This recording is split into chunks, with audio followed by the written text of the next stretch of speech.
G'day there guys, Marky here, and welcome back to another episode of r/relationship advice. Don't forget you are valuable and I love you. And with that said, I want you to sit back, relax, chuck a prawn to the Barbie, and let's get right into it. Posted by user Black Pug Studios, titled, Am I the asshole for not wanting to make dinner every night? I, 40 female, had jaw surgery in November and have had my jaw wired shut ever since. I'm mostly surviving on Ensure, blenderized soups, smoothies, and baby food. It's been tough. During this time, I have continued to make my child's breakfast every morning, make his lunch for school, do the grocery shopping, and make dinner most nights. Honestly, it's torture. My husband, 40, works full-time and doesn't really feel like cooking when he gets home. I get it, but at the same time, making dinner every night and having to watch and smell it cook when I know I can't eat it is awful. And I know there are lots of ways to blend proper meals, but by the time I add enough broth, juice, etc. to make it drinkable, it's disgusting. The other night, I asked if he could make dinner at least a few nights a week, and he got pretty offended. He said that since I'm not working, as I'm on medical leave, it's nice to come home to dinner being ready and not having to rush to start it. Last night, I thought I could compromise and get all of the ingredients prepared and ready so he could just do the actual cooking, and he was pretty ticked off all night. Am I being unreasonable? Am I the asshole for not wanting to cook every night? OP has offered the following explanation for why they think they might be the asshole. I might be the asshole because I asked my husband to cook dinner more often, and when he refused, I left him cut up ingredients and wouldn't make dinner. I think you offered a fair compromise in this situation. As we all know, relationships are about compromise, and that is how we make them work. I can see where he's coming from in that you're on medical leave, you have a lot more time, but you're also recovering and healing from a traumatic accident, and the burden of cooking every day while being tortured by that would be too much for so many people. He refuses to see this from your point of view, and when you try to give him the easiest way to ease into him taking on some of your load, he chucks a tanty. He's not being reasonable here, he is being a baby about this and is not seeing reason. I think you've honestly tried your best in this situation, you've tried to meet him more than halfway and he still refuses. I don't think you're an asshole for trying new tactics, so I'm gonna say for this, not the asshole. In the comments, Queen of the Snarkness says, I took a look at OP's post history. According to it, she's been having jaw trouble for years, and her jaw is going to be wired shut for months, which means she's going to be on a liquid diet, and I'm assuming in constant pain for months. Instead of supporting her and making things easier on her, her husband is expecting too much from her and acting like she's on vacation, not medical leave. If he continues to demand you be his unpaid professional chef, tell him you're only cooking what you can eat and see how long he lasts on a liquid diet, not the asshole.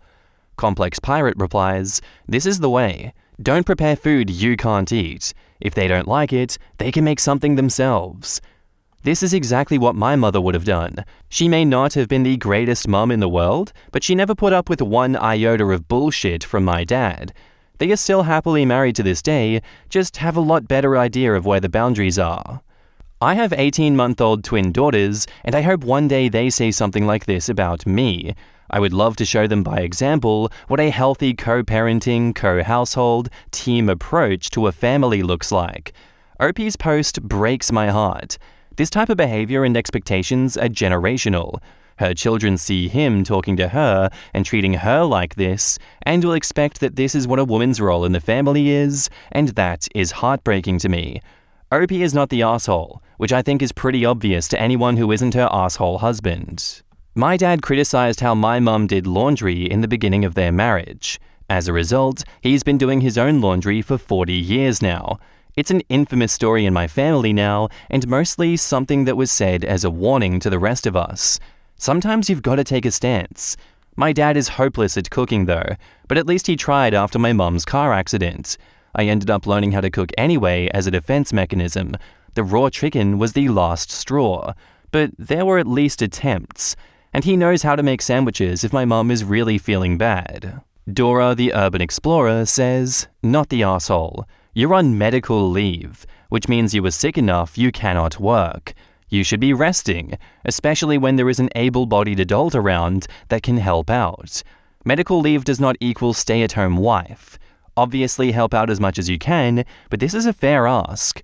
Most people don't get to come home to a home-cooked meal. That's a huge privilege. He can help you. If you're up to making a meal or two a week, that's awesome. OP replies, other than not being able to eat or talk well, I feel pretty good now. The first month was awful, but now I'm doing stuff around the house daily. The house is always clean, laundry done and put away, dogs walked. I even managed a few small projects around the house. It is specifically dinner that is the issue. I'm tired of making and smelling meals that I can't enjoy. So, are you cooking for everyone else and not you? Time for some malicious compliance. Get a load of ready-made meals and just stick them on for dinner. If he wants food made from scratch, he can do it.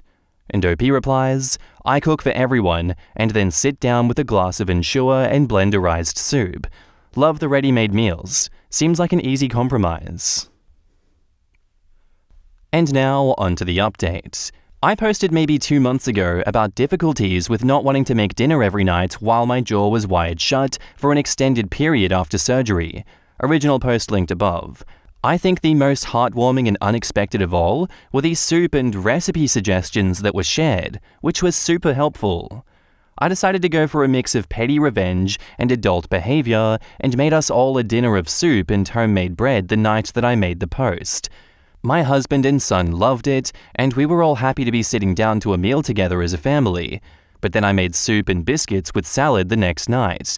Once we were cleaning up, I again brought up my frustration and talked about how difficult it has been for me, and asked again if we could compromise going forward.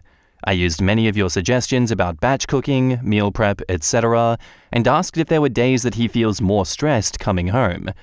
There was a lovely user who asked if this behavior seemed out of character for him, and it is. And turns out, she was pretty spot on.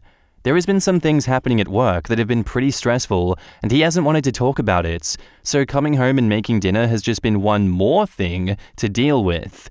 We were able to come up with a system that worked great, where he handles cooking on the weekends, and also one day through the week, but we work together one day to make freezer meals, so I just throw them in the oven so they're ready to go when he gets home, on days where I don't feel like I can handle the smells.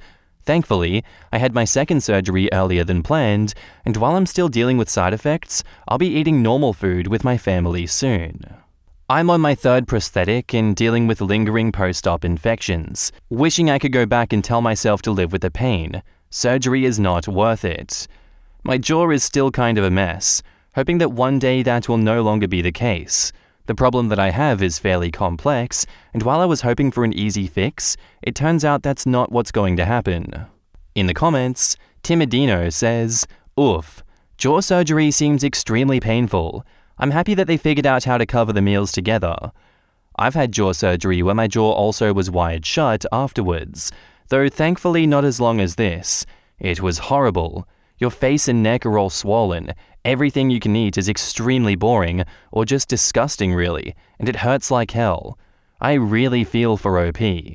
Cooking every day is exhausting under normal circumstances, but to be going through pain and infections and surgery and not even being able to eat the tasty creations you've made? I cannot imagine. Glad they worked it out. I had to have surgery when I was 12, and the morning of, my parents made my favorite breakfast for themselves, which I couldn't eat. Just smelling it felt like torture. I can't imagine how it must have been for OP. Her situation is so much worse.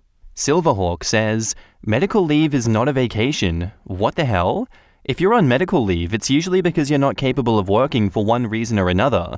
If someone's on medical leave, they probably have their hands full with managing their own health situation and should focus on getting better. I absolutely agree with this. Medical leave requires rest. The update at the end made me furious. I don't understand why it was acceptable that the husband was dealing with work issues, and instead of communicating with her about it, he just got upset and expected her to make dinner. Lots of comments are saying that this worked out well for everyone in the end, but honestly, it sounds like the husband is a dud. I don't care what his excuse is, wife is on medical leave. You should be taking care of her, or at the very least, let her rest. 100% agree. I don't give an F if the hubs was stressed, just adult up and make the damn dinner. My husband just beat cancer. I was a housewife, but when he got diagnosed, I got a job for the first time in 17 years. I would come home and take care of him, then stay up late to clean while he was sleeping since he's not allowed around chemicals. I would hope that he would divorce me if I acted like OP's husband. I've never understood, even in marriage, the concept of one person expected to exclusively serve food to the other. What kind of person can't feed themselves, but is still considered a functional adult? I suspect there are a lot of people who mask as functional adults that really struggle. Unless I tell you about it, you've probably never guessed that I'm considered disabled from my ADHD and OCD. I am in graduate school, and I hold down a job, but I also struggle to dress and feed myself daily. And yeah, closing thoughts, I kind of agree with that. I see a lot of people that are seemingly functional adults, but damn, life behind those closed doors is just something else, isn't it? This doesn't seem like a particularly happy ending in my point of view. It seems like it was a compromise of sorts, which is a very good start. I'm glad they communicated and came together on this. The marriage isn't breaking down, they are seemingly happy together, and I am happy for them. What do you guys think of this one? Let me know in the comments down below. Our next post is titled, I, male 24, found out my girlfriend, 20 female, is homeless. Yesterday morning, I went out to go for a walk around the city and noticed a girl that looked familiar standing in line at a homeless shelter. I took a glance and saw a hoodie that was mine and then recognized my girlfriend, Kat. I was pretty shocked by seeing her there, but didn't approach her because I didn't want to embarrass her or anything. So for background info, I met Kat in February at a Dunkin's. I started making small talk with her when I saw that we were both wearing the same Dodgers hat. I offered to pay for her drink after shooting the shit for a minute in line and got to know her when she asked if I wanted to sit down with her. As we were finishing up our drink, I asked her out on a date and she accepted. As the last couple of months went by, things were going great with us. I learned that she was working 2 jobs, wanted to go to college, was a devout Catholic. She invited me to attend Mass. I'm not Catholic, but I went out of respect. Yet I noticed she never brought up her family, except when she mentioned her dad, who was a Marine, that passed away when she was a kid. Fast forward to the present, and I ended up sending a good morning text inside the Dunkin's as I was looking to see if it was really her. Like clockwork, she pulled out her phone and told me that she was at her apartment and that she was cooking breakfast. It was really surprising for me because I've always dropped her off at a nice apartment building whenever a date was over, but I guess she did that to give off the appearance that she wasn't homeless. Now I want to talk to Kat about her situation. She's kind of a social introvert, to put it lightly. If she truly is homeless, I want to offer Kat to stay at my place. The only problem is that I don't want it to come off like she owes me or anything like that. I also want to respect her Catholic faith because she told me that she wants to wait to give up her virginity after I originally invited her over to my place before I knew that she was homeless. The Catholics aren't fond of unmarried cohabitation either. Thoughts on how I can navigate this? Edit, I forgot to mention that Kat has an older sedan. I know that I'm making a lot of assumptions, but I'm guessing that she lives inside of her car because she doesn't carry a backpack around her all the time and she wears a nice dress and flats when she goes to Mass. The other clothing she wears is sort of just casual. Think your typical Converse, skinny jeans, and overcoat. Nothing too fancy, nor too dingy. In the comments, Puzzle-Headed Hurry says, I feel like a lot of these comments and suggestions are missing step 1. Talk to Kat. If you want to continue having a relationship with her, you have to be able to have open and honest conversations, even about hard things. Don't make it accusatory. Just be very straightforward, but also open and sympathetic. When I was at Dunkin's the other day, I saw you in the food line across the street. Is everything okay? I'm worried, and I want to know if or how I can help. All of this should be underscored with the message that you care about her wholeheartedly. This is not coming from a place of pity. This is coming from a place of concern for someone that you care deeply about. Not the Goatsy guy says, it was really surprising for me because I always dropped her off at the nice apartment building whenever a date was over, but I guess she did that to give off the appearance that she wasn't homeless. People who are homeless often aren't homeless all the time. They may have temporary housing of some sorts with family or friends, but other nights may be out in their cars, streets, or shelters. Also not uncommon to go to shelters just to get a meal. The homeless shelter in my city does lunch every day, and anyone can go and get lunch, no questions asked. Doesn't matter if you're sleeping on the street or in the nearby apartments. Quote, the Catholics aren't fond of unmarried cohabitation either, end quote. Lol. Us Catholics can be very flexible on our ideology, especially when it comes to how it governs us. Anyway, I think you just need to talk to Kat, mention you saw her, and that you would like to help. I wouldn't offer any specific kind of help. Let her tell you what she needs. One day she may need money, another clothing, and another just some gas in the car to make it to a family or friend's place. And then the ball is in your court if you want to offer that type of help, support, or not. Paticus Gnome says, I used to be homeless 5 years and dated 2 women in that time that let me live in their home. The power dynamic was not the issue. If the relationship has good communication and you are both aware of it, it doesn't have to be a problem. The real problem came when the relationship started nearing its natural end. Suddenly, I wasn't just losing a girlfriend, I was losing a home, a bathroom, a kitchen, a bed, and a partner. It made me work extra hard to save the relationship when I would have otherwise just let it go a long time ago. That made for months of unnecessary suffering for both of us. It created a codependent dynamic and made the final breakup way harder than it needed to be. Now that I have my own place, I don't have those issues. Something to consider. And now, onto the update. So for starters, I wanted to thank the people on the sub for hitting me up with some good advice on both sides, but I want to especially thank Puzzle-Headed Hurry, Not the Goats Guy, and Paticus Gnome. I ended up meeting Kat at the local park that we usually walk through after she got off work earlier today, since it's out in the open, yet still private enough to have a serious conversation. I told Kat that I didn't want her to feel uncomfortable or ashamed, but that I saw her at the line at a homeless shelter yesterday, and I wanted to talk to her if there was anything up or if she needed help. Kat immediately began to cry and showed her nervous tics, fidgeting around, wrinkling her nose, etc. She began stuttering on her words, and I consoled her until she began to gather herself again. I told Kat that she didn't have to feel like she had to hide anything from me, and she began to open up about everything. Kat told me that she had been homeless for over a year. She grew up in a broken home after her dad passed away in Iraq when she was a kid back in 2006. Her mother fell into alcoholism and pretty much had blown whatever savings she had from the death gratuity she received and basically lived paycheck to paycheck. Despite this, her faith with the church was the only real thing that gave her stability and hope to carry on with her daily life. At 18, she joined the Marines because she wanted to honor her father and escape the life she had grown up with. Although, she ended up getting LSED, entry-level separation, and was chaptered out of the USMC due to her developing asthma while in basic. She ended up moving to our current city on the East Coast because she didn't want to return to California where her mother was. Kat ended up barely scraping by to where she saved up to buy her older car to sleep in away from the shelters around December of last year. Kat ended up sharing to me that she was on the verge of suicide around the time that I met her and wanted to play up like she didn't have baggage, and elaborated on how she didn't want to scare me off by admitting to me that she was homeless. So she had me drop her off at the one apartment building and split the tab of our dates to appear like everything was normal. Truthfully, I felt gutted hearing her story.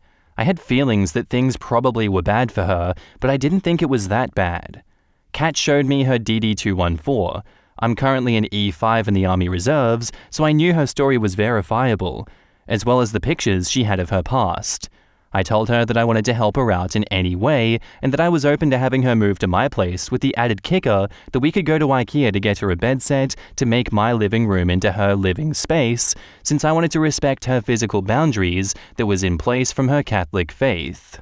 Kat was very hesitant because of her pride, and she didn't want to come off like she was accepting a handout due to pity, but I reassured her that it wasn't with a handout or came with a catch. I told Kat that I loved her, which was the first time that I said that, and wanted to help her feel secure. She looked at me with a sort of disbelief and asked me if I really meant it, and I did. Kat reciprocated by saying that she loved me and accepted. As far as the conditions go, I told her to meet me at 30% of the rent and to put whatever money she had into starting summer classes at the local community college, and that she could stay with me for as long as she wanted if she felt comfortable with premarital cohabitation. A last thanks for the advice on everything. Our convo was a long one and took a lot emotionally from Kat, so she is currently crashing at my couch until she wakes up so we can get her bed at IKEA later tonight. Once again, thank you for giving advice, as it really allowed me to vent on what was going on. In the comments, Ridiculous George says, "Relationship seems really healthy, and Dopey handled the situation really well, but man, this feels like a perfect storm to build codependence issues, both financial and emotional. I hope Kat is able to get back on her feet with the community college classes and keep a good relationship with OP, regardless of how their romantic situation goes." Well, one maybe good thing. If she's under the age of 22 and she enrolls in community college, she will get a monthly stipend as the dependent of a deceased active military member. That and a job should give her enough to survive. But how would she be able to avail the stipend? It sounds like something that would help her out a lot. Talk to the financial aid office at the school. All I needed was my father's military ID number. That could be dicey considering she's apparently no contact with her mother. Marines could maybe help, but she'd have to prove that she's his daughter. Hopefully she took any documents she needed when she left. In my state, she could go to a city hall of the city where she was born and ask for a duplicate of her birth certificate. She will get it in 5 minutes and it costs like $10. I wonder if it's possible to request it by mail or online. Also, it may be a long shot, but I'm guessing that since her dad died in Iraq, he died in service. And if mum didn't use his GI Bill, maybe girlfriend still has the option to. I know a parent can transfer it to their kid, but I don't know how it works if they died before filling out that transfer paperwork. Seeing as how OP is in the reserves, hopefully they'd get the idea to check, and hopefully girlfriend can use it. Free college and housing allowance is sweet, especially in this economy. Acceptable Box says, "Homelessness is one of the most destabilizing and dehumanizing things that a person can go through. No matter how hard my days have gotten, I'm grateful that I've always had a safe and secure place to call my own, a place to recoup for a better day. I'm so glad OP approached this conversation with sensitivity, love, and dignity. They are lucky to have each other, and I wish them the very best." And I too hope OP the best. Also, I include those comments about the military and resources because I do hope that it can help you guys one day. To most of us, it may be easily accessible and common knowledge, but I'm guessing that there are some people that come in and out of these stories that are like, I have no clue. Thank you for pointing me in the right direction, and I'd love to help however I can. I do hope that a codependent system doesn't crop up between those two that ends badly, but I guess we'll see if there are any future updates. It sounds like it's going pretty well for now. Anyway, what are your thoughts on this one? I'd love to know down in the comments below. Our next post is by user Lipstick Ribsteak, titled, "Am I the asshole for wanting my wife to stay up during a road trip and talk to me? I'm writing this right now at the hotel where I'm at because I'm genuinely at a loss for words.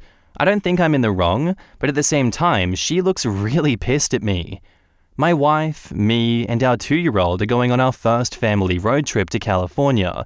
We rotate driving in shifts, but the problem is that when I was driving, my shift fell during the night, and so I was feeling really lonely and bored as I was driving. I'm not someone who can be left to his own thoughts very well, and I need people around me.